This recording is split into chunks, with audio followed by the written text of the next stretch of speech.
Parliament থেকে order করবেন প্রধানমন্ত্রী, বলবেন জোহরের আজানের সঙ্গে সঙ্গে ক্যান্টনমেন্ট, পার্লামেন্ট, পুলিশের দপ্তর, বিডিআরের দপ্তর, বঙ্গভবন, কল কারখানা, ক্ষেত খামার, অফিস আদালত, কলেজ বিশ্ববিদ্যালয় বন্ধ হয়ে যাবে আধা ঘন্টার জন্য। জোহরের নামাজ জামাতে আদায় করবে, নাস্তা বা দুপুরের খাবার খাবে, তারপরে আবার 1:30 থেকে বা 2টা থেকে অফিস আবার চালু হবে। এটা করলে খারাপ হইতো না ভালো হইতো? আল্লাহর রহমত বরকত নাজিল হয়ে যাইতো। এখন তো যেখানে হাত দেন সেই জায়গা শেষ। আর তখন আল্লাহ বরকত দিব। কে বরকত দিবে? দোয়া দেখার। ওই শুনুন, আমার আল্লাহর ভাষায় শুনুন।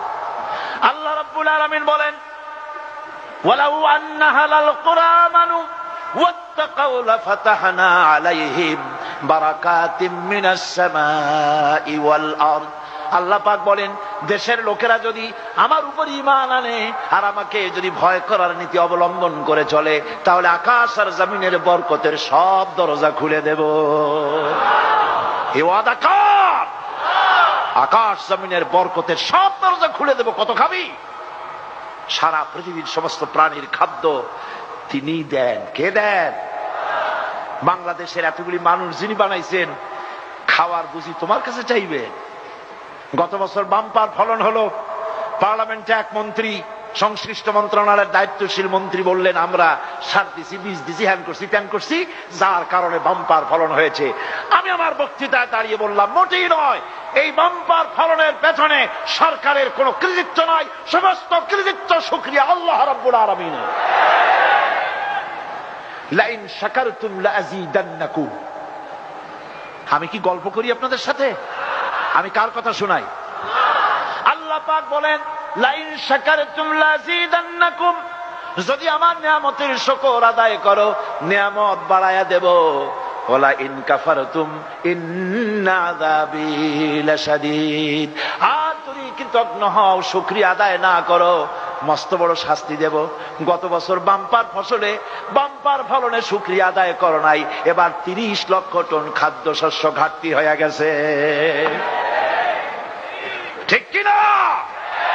আল্লাহ শুকরিয়া আদায় করো, মাথা নিচু করো, সেজদা দাও আল্লাহরে। আল্লাযীনা ইম্মাক্কান্নাহুম ফিল আরদ।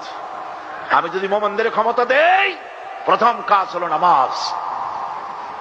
ইউনিভার্সিটির ভাইস চ্যান্সেলরের ইমামতিতে ছাত্র ছাত্রীরা যদি বা জামাত নামাজ আদায় করে, ওই বিশ্ববিদ্যালয়ে চোর ডাকাত গুন্ডা বদমাশ পয়দা হইতে পারবে? পারবে?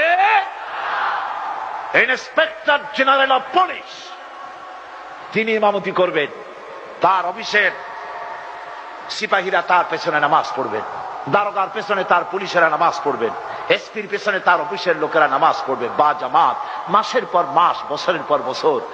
বুকে হাত দিয়া কর, এমন পুলিশের পিটাইয়াও ঘুষ খাওয়ানো যাবে? যাবে না।